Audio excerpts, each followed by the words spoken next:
السلام علیکم میرے پیارے ویورز، امید کرتا ہوں کہ آپ سب ٹھیک ہوں گے۔ اور آج کی میری سٹوری ہے قسمت کے دھاگے۔ یہ سٹوری بہت ہی زبردست ہونے والی ہے۔ اگر آپ میری ویڈیو دیکھ رہے ہیں تو آپ کی محبت کا شکریہ۔ پلیز میرے چینل کو سبسکرائب، میری ویڈیو کو لائک لازمی کر دیجیے گا۔ آئیے چلتے ہیں سٹوری کی طرف۔ جب بھی شاہ میر کا فون آتا، رحیلہ فوراً مجھے آ کر بتا دیتی۔ میں اس کے ساتھ اس کے گھر چلی جاتی اور شاہ میر سے دنیا جہاں کی باتیں کرتی۔ یہ میں اپنی دوست کا احسان سمجھتی تھی کہ وہ مجھے فون کے لیے بلانے آ جاتی تھی۔ یہ ان دنوں کی بات ہے جب موبائل فون عام نہیں تھے۔ امی نے گھر کے فون پر تالا لگا رکھا تھا کیونکہ فون کا بل بہت آ جاتا تھا۔ شاہ میر میرے تایا کا سپوت تھا۔ ان کا مکان ہماری رہائش سے تھوڑے فاصلے پر تھا۔ ہمارے گھر اس کا آنا جانا لگا رہتا تھا۔ میری اس کے ساتھ منگنی ہو چکی تھی، تبھی ہم فون پر باتیں کیا کرتے تھے۔ رحیلہ یہ بات جانتی تھی کہ وہ میرا منگیتر ہے، تبھی اپنے گھر کے فون سے ہماری بات کروا دیتی تھی۔ وہ گورا چٹا، اونچا لمبا، ہنس مکھ اور شرارتی تھا۔ زندگی سے بھرپور ایک منمونی شخصیت کا مالک، اسی لیے سبھی اس میں کشش محسوس کرتے۔ تاہم وہ ہر کسی کو لفٹ نہیں کراتا تھا۔ وہ رحیلہ سے بھی میری وجہ سے بات کر لیتا تھا، ورنہ اس لڑکی میں کوئی خاص بات نہ تھی جو کسی کو اپنی جانب متوجہ کر سکتی۔ اس کا قد چھوٹا، رنگت سانولی اور نئے نقش وجابی تھے، تاہم وہ کافی ذہین تھی اور گفتگو میں ایسی تاک کہ بس اپنا جواب آپ تھی۔ ایک یہی اس کی خوبی تھی کہ سننے والے کو اپنی جانب پل بھر میں متوجہ کر لیتی۔ اس کے مقابلے میں اگرچہ میں خوبصورت تھی، لیکن مجھ میں فرصت نہ تھی۔ جس سے ملتی اسے اپنا خیر خواہ سمجھ لیتی۔ ہر ایک پر جلد اعتبار کر لیا کرتی تھی۔ کسی نے مگر سچ کہا ہے کہ کچھ لوگ دوست کے روپ میں آستین کا سانپ ہوتے ہیں۔ سب پر اعتبار نہیں کرنا چاہیے، کیونکہ لوگ اکثر آپ کے سب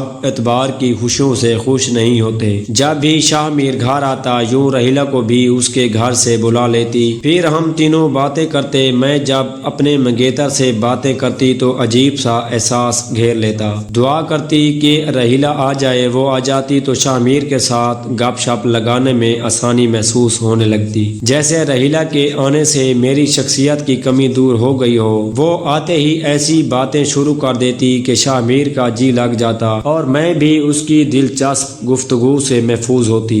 ہم تینوں خوب ہنستے۔ کیا خبر تھی کہ کسی دن یہ دونوں بے وفا پرچھائیاں اڑ جائیں گی اور میں ہاتھ ملتی رہ جاؤں گی۔ وقت پر لگا کر اڑتا گیا اور ہم اسکول سے کالج میں آ گئے۔ فائنل ایئر میں اچانک شاہ میر نے بتایا کہ وہ UK جا رہا ہے۔ پہلے تو مجھے اپنے کانوں پر یقین نہ آیا، سمجھی کہ مذاق کر رہا ہے۔ جب اس کی تیاریاں دیکھیں تو سوچ میں پڑ گئی۔ میں اس سے پیار کرتی تھی، ہم بچپن کے ساتھی تھے، کیسے اس کی جدائی سہ پاتی۔ اسے روکنے کی بہت کوشش کی، مگر اس نے میری بات پر کان نہیں دھرے، جیسے میری باتیں اس کے لیے کوئی اہمیت نہ رکھتی ہوں۔ اس کا فیصلہ اٹل تھا۔ وہ مجھے باور کرواتا کہ اس کے دوست نے کتنے پاپڑ بیل کر وہاں کے تعلیمی ادارے کی فیس بھری ہے اور بہت خرچہ کیا ہے، تبھی وہ جا رہا ہے۔ یہ سنہری موقع ضائع کرنا نہیں چاہتا تھا، غرض کہ مجھے روتا دھوتا چھوڑ کر چلا گیا۔ جب وہ جا رہا تھا، یوں لگ رہا تھا جیسے وہ کسی دوسری دنیا میں جا رہا ہے اور اب ہم کبھی نہ مل سکیں گے۔ یقین نہ آ رہا تھا کہ چاہنے والے اس قدر بھی بدل سکتے ہیں اور شاہ میر بدل جائے، ایسا تو میں سوچ بھی نہ سکتی تھی۔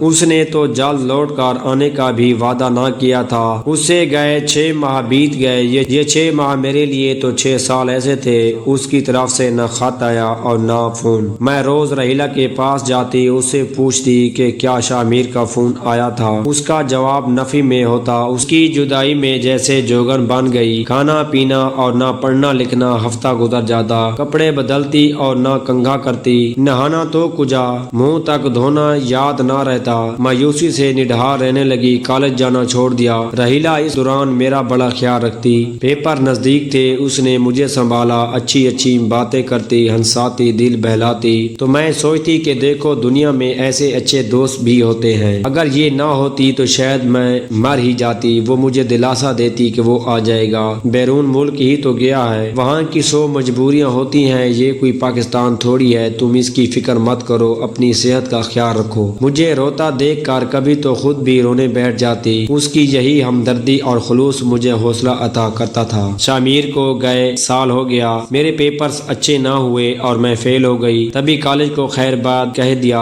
والدین بہن بھائی مجھے دیکھ کر پریشان رہنے لگے۔ انہیں پتا تھا کہ میں نے شاہ میر کی جدائی کا اثر لیا ہے۔ کاش میری اس کے ساتھ منگنی نہ ہوئی ہوتی۔ تایا ابا نے نہ صرف اس رشتے کو جوڑا تھا بلکہ اب بھی ہر ایک سے یہی کہتے تھے کہ کنزا میری بہو ہے، اگر کوئی اس کا رشتہ لائے تو میں اس پر خیر کھو دوں گا۔ میں تایا ابو سے پوچھتی تھی کہ شاہ میر ہمیں خط کیوں نہیں لکھتا، فون کیوں نہیں کرتا، تو وہ اس سے برا بھلا کہنے لگتے کہ احمق لڑکا پرائے دیش جا کر اس کی رنگینوں میں کھو گیا ہے۔ گمان تک نہ ہوا کہ تایا ابو ڈرامہ کر رہے ہیں۔ لہٰذا ہر طرف سے مایوس ہو کر میں بیمار ہو کر بستر پر ڈھہ گئی۔ عورت محبت کے معاملے میں بہت کمزور رہی ہے۔ مرد کی ایک محبت بھری نظر ہی عورت کی کمزوری ہوتی ہے۔ اس کمزوری کے باعث وہ اپنا تن من دھن سب کچھ لٹا دیتی ہے، لیکن اس سے ملتا کچھ نہیں سوائے بے وفائی کے۔ اسی دوران پتہ چلا کہ رحیلہ کی منگنی ہو گئی ہے۔ حیرت کی بات یہ تھی کہ میری اتنی اچھی اور گہری دوست نے اپنی منگنی پر مجھے بلایا بھی نہیں۔ اس نے ایسا کیوں کیا؟ میں شکوہ کرتے ہوئے اس کے گھر گئی۔ مجھے سامنے دیکھ کر وہ پریشان ہو گئی۔ اگر یہ سٹوری آپ کو اچھی لگی ہو تو میرے چینل کو سبسکرائب اور میری ویڈیو کو لائک کر دیجیے گا۔ شکریہ۔